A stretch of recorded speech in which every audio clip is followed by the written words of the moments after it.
Bien-aimés dans le Seigneur, Shalom. Nous nous retrouvons ce matin, le 12 mai 2020, pour une nouvelle méditation, la méditation du jour. Nous allons la tirer du livre d'Hébreux, Hébreux, le chapitre 10, verset 23. Hébreux, chapitre 10, verset 23, la Bible dit: retenons fermement la profession de notre espérance, car celui qui a fait la promesse est fidèle. Espère encore, espère toujours, tel est le thème ou le titre de notre méditation de ce matin. Bien-aimés dans le Seigneur, ce texte de la Bible nous exhorte à la confiance. Au début, pour ceux qui ont la Bible Louis II, au début de cette partie de la Bible, des Écritures, il est écrit « Exhortation à la confiance et à la fermeté dans la foi ». Nous avons reçu le Seigneur Jésus-Christ, nous croyons en Dieu, et il y a des promesses que nous avons reçues. Ces promesses, nous avons reçues à partir de la parole de Dieu, qui est la première prophétie. La première prophétie, la première source des promesses, c'est la Bible, la parole de Dieu.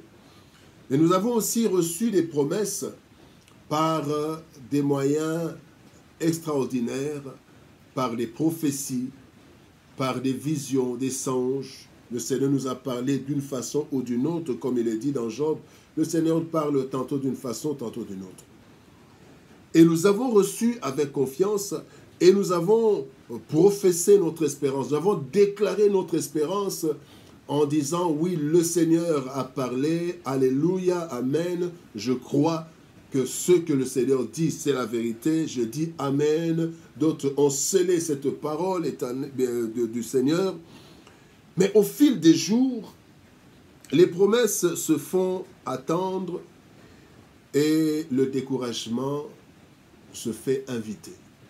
Le découragement commence à secouer notre foi, de sorte que la profession de foi, la déclaration d'espérance que nous avions au départ, commence à s'amenuiser. Et il y a deux choses qui dérangent ou qui combattent notre espérance.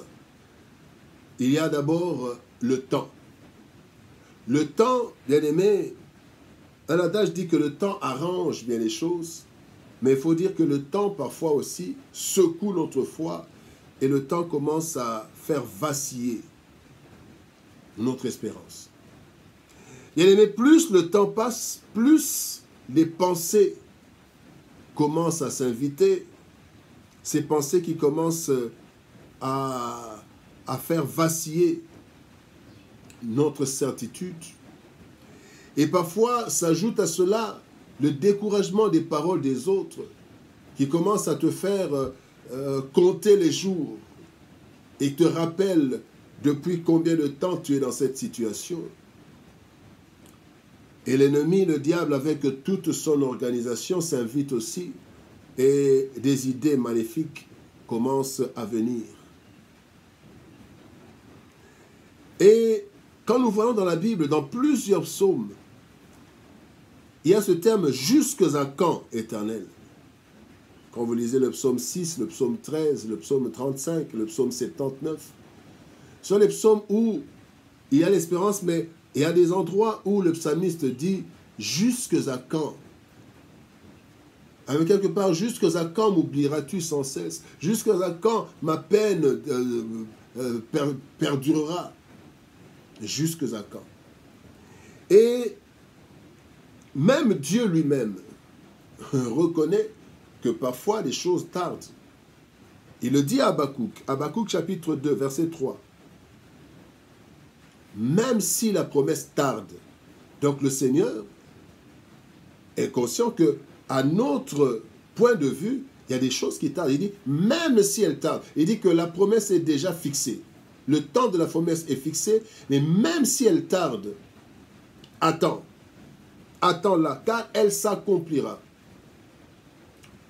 Et Abraham, devant le temps, Abraham d'abord a confessé que son héritier sera Éléazar de Damas parce qu'il ne croyait plus vraiment avec le temps, avec l'âge, il ne croyait plus à ce qu'il pouvait avoir un enfant. Et finalement, avec Sarah, il s'arrange pour aider Dieu parce que le temps était en train de passer et ils ont invité Agar qui est entrée dans le mariage et il y a eu Ismaël avec toutes les conséquences, les peines et les douleurs. Bien-aimés, le temps parfois secoue notre foi. Mais pourquoi parfois les choses durent? Il y a plusieurs raisons, mais j'aimerais en citer 5 rapidement. La première chose, c'est que parfois nous ne sommes pas encore prêts. La promesse est là, mais nous ne sommes pas encore prêts. Dieu, avant de nous donner certaines choses, il veut que nous soyons prêts, spirituellement, physiquement, moralement. La deuxième chose, c'est que les circonstances parfois ne sont pas encore prêtes. Dieu agit dans le temps et dans les circonstances. Parfois, les circonstances ne sont pas encore prêtes, il faut encore du temps. Mais parfois aussi, c'est le péché, notre vie de péché, qui fait retarder les choses. Quatrième chose, il y a l'opposition de l'ennemi. Les attaques, les combats, l'ennemi peut résister. Mais aussi, la cinquième raison, c'est l'agenda souverain de Dieu. Dieu a un agenda. Et quand il a dit que c'est dans 2 ans que tu seras béni, c'est dans 3 ans, dans 5 ans, même si tu pleures, tu jeûnes, mais quand le temps n'est pas encore arrivé, le temps de l'agenda de Dieu, eh bien cela semblera une éternité, mais Dieu attendra son temps. La deuxième chose qui perturbe parfois notre espérance, ce sont les circonstances. Les circonstances, bien aimés, ont fait que Jean-Baptiste, dans Matthieu chapitre 11, versets 2 à 3, Jean-Baptiste, la Bible dit, Jean ayant entendu parler dans sa prison des œuvres de Christ, lui fit dire par ses disciples, es-tu celui qui doit venir ou devrons-nous en attendre un autre? Parce que les circonstances commençaient à faire peur à Jean-Baptiste. Comment Jean-Baptiste, qui a présenté Jésus comme l'agneau de Dieu, qui enlève le péché du monde, qui ôte le péché du monde, Jean-Baptiste qui a baptisé Jésus, il était conscient, il a dit beaucoup de choses sur Jésus, mais quand les circonstances ont été défavorables, dans la prison, Jean-Baptiste a commencé à se poser des questions parce que les circonstances n'étaient plus favorables. Il a envoyé des messagers pour demander à Jésus si c'était lui ou si c'était un autre. Pourtant, lui, il a bien présenté que c'est lui. Mais les circonstances font vaciller notre foi. Bien-aimés, ce que nous devons savoir par rapport aux circonstances, c'est que Dieu nous donne des promesses, mais il ne nous donne pas toujours le contexte et les circonstances. Les circonstances peuvent devenir défavorables, mais la promesse de Dieu est la même. Et puis la deuxième chose, c'est que les voies du Seigneur sont insondables, nous dit la Bible. Et Dieu ne nous montre pas par quelle voie. Vous savez, parfois, ce sont dans les circonstances difficiles que Dieu nous bénit. Je parlais avec un confrère, un collègue serviteur qui disait « Ah, mais le corona ici, l'état d'urgence a quelque chose de bien, c'est que j'ai eu assez de temps pour écrire un livre que je n'arrivais pas à écrire. » Donc, même dans ce temps de confinement, il y a des choses positives. Les circonstances ne sont pas toujours favorables, mais les circonstances, bien aimées, font partie, même les circonstances défavorables font partie des promesses de Dieu. Alors que faire? Bien aimé, ce que nous devons faire, ce que la Bible nous dit. La Bible dit, nous devons continuer à espérer, professer notre foi, notre espérance, car celui qui a fait la promesse est fidèle. Bien aimé, ce que nous devons faire, c'est que nous devons non pas fixer les yeux sur les temps et les circonstances, mais nous devons fixer nos yeux sur celui qui a fait la promesse. Quel que soit le temps, quelles que soient les circonstances, je ne vais pas fixer mes yeux sur les temps, je ne vais pas fixer mes yeux sur les circonstances, mais je fixe mes yeux sur Jésus-Christ qui a donné la promesse.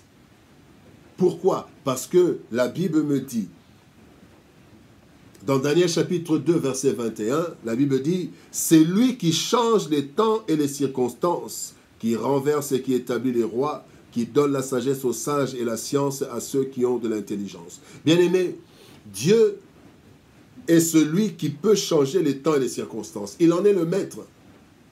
Voilà pourquoi Abraham, qui en un temps avait douté et a choisi de la voie d'Agar, mais quand il s'agissait de sacrifier Isaac, le seul fils, Abraham est allé, il a dit Dieu pourvoira, il est allé ne sachant rien, mais la Bible nous dit dans Hébreux toujours que Abraham se disait, si celui qui a fait la promesse lui demande de sacrifier son fils, c'est que même si son fils mourait, Dieu était capable de le ressusciter. Il ne voyait pas les circonstances. Il ne voyait pas les circonstances, mais il voyait celui qui a fait la promesse. Et comme il a fait la promesse de la progéniture par Isaac, il disait que ce Dieu était capable même de ressusciter. Et il se le disait dans un temps où la résurrection n'existait pas. Bien-aimé, espère encore, espère toujours. Tel est le message que Dieu nous donne ce matin. Pourquoi? Parce que celui qui a fait la promesse est fidèle. Malgré les temps et les circonstances, il demeure fidèle. Que Dieu nous bénisse. Shalom, paix à tous, et que sa gloire éclate dans nos vies. Au revoir et à demain mercredi.